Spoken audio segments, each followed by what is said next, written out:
9h03 sur TV Finance, c'est l'heure de ChronoCAC et nous sommes en ligne avec Jean-Bernard Paya qui est développeur et trader algorithmique. Bonjour Jean-Bernard. Bonjour à toutes et à tous. Alors ce matin, 5569 points et plus 1,4% de hausse depuis le début de la semaine. On a une belle remontée. Alors est-ce que c'était inscrit dans les charts ? Écoutez, c'est surtout, on voit que les marchés bougent au gré des rumeurs concernant cette guerre commerciale. Je dis rumeurs parce qu'au jour d'aujourd'hui, il n'y a aucun accord. Malgré la hausse sur ces 2 jours consécutifs, le CAC et les autres indices restent hésitants. On perçoit une certaine méfiance ces jours-ci. Depuis un an déjà maintenant, cette guerre commerciale continue encore et encore à influer sur les marchés qui bougent au gré des rumeurs. Et au jour d'aujourd'hui, comme je vous ai dit, il n'y a toujours rien de concret.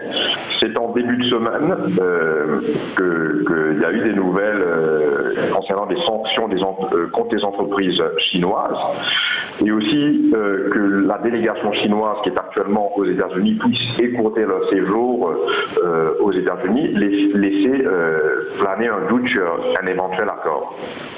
Mais hier, coup de tonnerre, en effet, dans un de ses tweets, comme d'habitude, Donald Trump a dit que le chef de la délégation chinoise serait reçu à la Maison-Blanche aujourd'hui.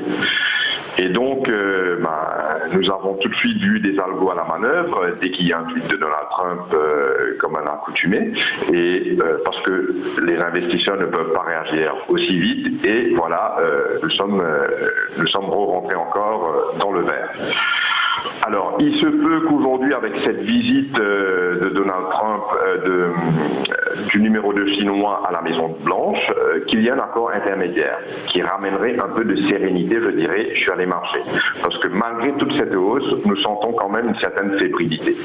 Techniquement, il ne faudrait pas sur le CAC repasser en dessous des 5450 points.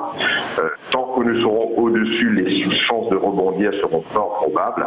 Mais le pied reste neutre, surtout en dessous des 5600 points. Et dans un contexte qui plus est,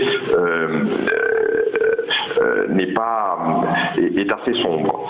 Donc, ce qui peut être un catalyseur pour propulser les marchés vers les sommets, les plus hauts sommets de l'année, ce sera éventuellement cet accord entre, je dirais intermédiaire, parce qu'un accord définitif sera difficile.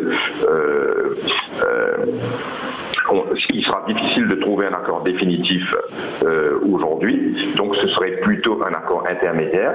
Mais en revanche, s'il y a de mauvaises nouvelles, on pourrait se diriger vers les plus bas de l'année. Donc restons prudents. Aujourd'hui, mieux vaut peut-être attendre lundi avant de revenir prendre position sur ces marchés-là, parce que là, ça risque de bouger un peu fort d'un côté ou de l'autre. Une journée pivot en tout cas. Merci beaucoup Jean-Bernard Paya. Je rappelle que vous êtes développeur et trader algorithmique.